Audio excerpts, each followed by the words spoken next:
Good evening everyone, I'm Nat Adamopoulos and this is Full On Football, the show that promotes local South Australian football.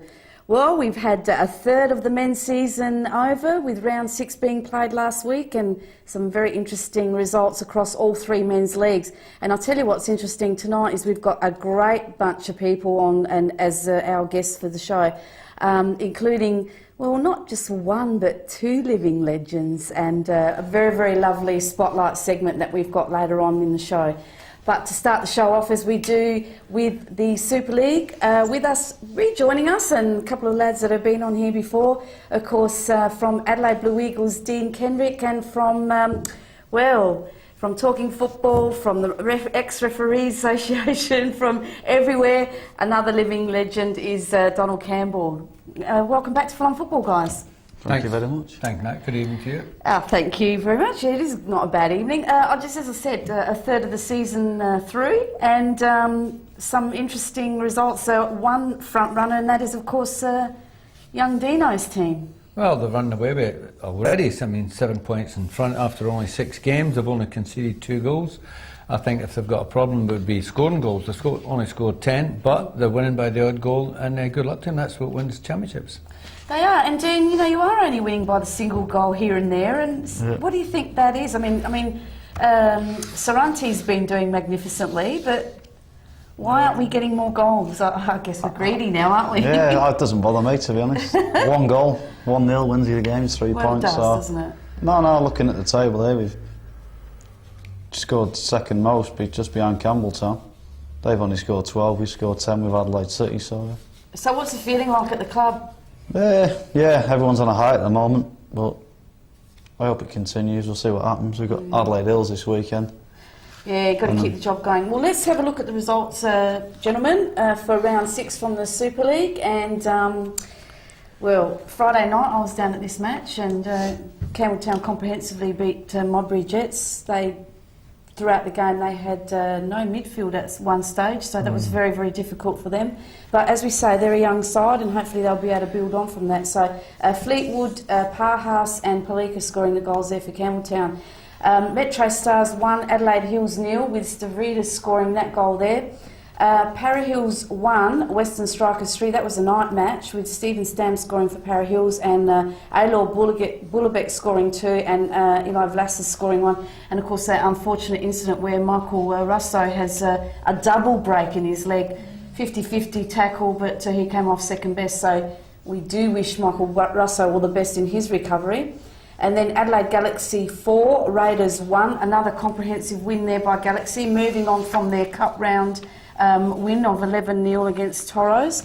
Macalino scoring a double, Nelson and Malik scoring for Galaxy, where Reece Townsend was the only scorer there for Raiders. And of course your match, Adelaide Blue Eagles 1, Adelaide City 0, a very good win with Saranti Parissos scoring the goal again. Very lucky win, to be honest.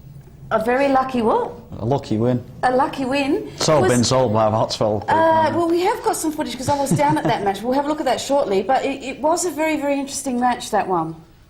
Yeah, it was. But they did have a few chances. No, they had a few chances, but they caught Gino on a good day. So yeah, they did. As you'll see in a minute, his save was on there. No, I wasn't there. I was watching another match, and then I went to see Galaxy and Raiders on a Saturday night. Very impressed with Galaxy when you consider they went 5 games and only scored 1 goal, and then all of a sudden they scored 4. And I would have to say, disappointed in Raiders' quality. They did come good near the end. They scored and missed a penalty.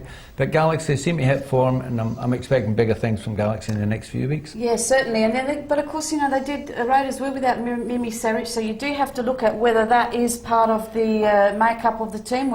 Although he hasn't been playing that well, I have to say. Sorry, Mimi, but he hasn't been playing that well lately. Yeah, Mimi's a quality player, of course, and he does play in the midfield, which means he creates opportunities for strikers. But in saying that, there was no real strikers showing up for the Raiders, and the only one that looked as if he could score goals was Richie Allegage, and he was coming from behind the strikers. I think that they're lacking badly there, and I think their defence is pretty shaky, and I thought the goalkeeper was shaky. The central defender was also not at his best, which gave Galaxy every opportunity, and they exposed it pretty well. Yeah, definitely. Great win there by Galaxy, and a very happy Carl Maynard after the match. Now, let's have a look at that footage from the Adelaide Blue Eagles Adelaide City match. And it was a very, very entertaining match, let me tell you. Watching from the sidelines and through the camera lens, Adelaide City were very, very strong, very, very physical. Dean? Yes and no. Some of them were, some of them weren't. Yeah. But, yeah. So what was your game plan? What did Zoran say to you pre coming up towards this match here? To be honest, he didn't really say much. He doesn't say too much, Zoran. Just tells you to go out and do your job. But no, we sort of had a plan. I'm not going to give away anything in case someone's listening about next week. But no, we did all right. We stuck to it. We defended well. Now, of course, Adelaide City were without Paul Pesos too. Yeah. So, I mean, that was a big hole in their defence. Yeah, they massive, had to. yeah. He makes them tick, I think. I mean, they're a lot different when they're without Murray, but they're a lot more different when without Pesos. I think he's the main man for them. I think Pesos. Yeah, definitely. It's just with his talking. He tells everyone where to go, what to do, and they all listen. 6 minutes, huh? Yeah, and then so definitely, I'm just trying to gather where we are here at the moment, where there's Perizos trying to have a go here. I'm just having a look. And yeah, look, it was very much a to and fro game, end to end, very, very physical at times, very physical at times. Yeah, it was, but it was a big game. It was a big game for both teams. I think, like I said on the radio in the morning to, I think it was Rob, Adelaide City were under a lot more pressure than what we were. So we didn't really have to go out and say they needed it to win more than what we needed to win. I'd have to say, Dean, looking at the quality of the pitch, it's not up to the standards, whereas Adelaide City used to play on a good quality ground. I'm looking at that ground there, and you have to play there every other week, and I don't suppose it does you any favours, but obviously the quality of ground is pretty ordinary. Yeah, I'm not sure what's happened. I heard a rumour he's put down the wrong fertiliser. Right. And it's burnt holes in the grass, but apparently it's been redone this week, so hopefully. But it is one thing that lets us down, is the pitch. It's a bit of a mess, really. To be honest, it looks a lot better from upstairs than it does when you're actually on it.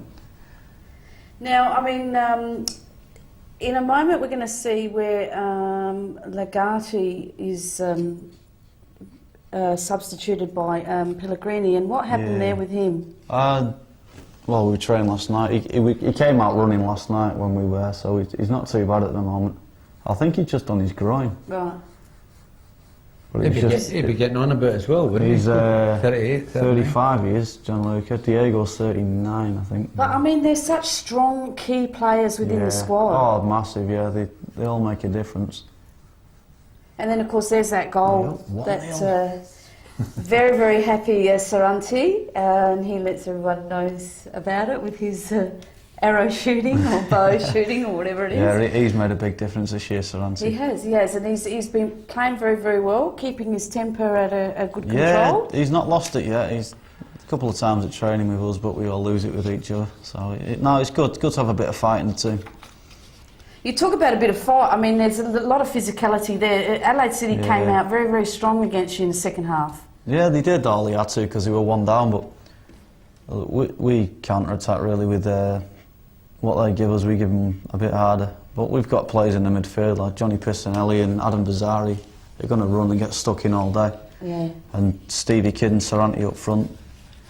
Two very strong boys, so yeah, it was good. Now, of course, you had Arias there going down and straight off the pitch, gone.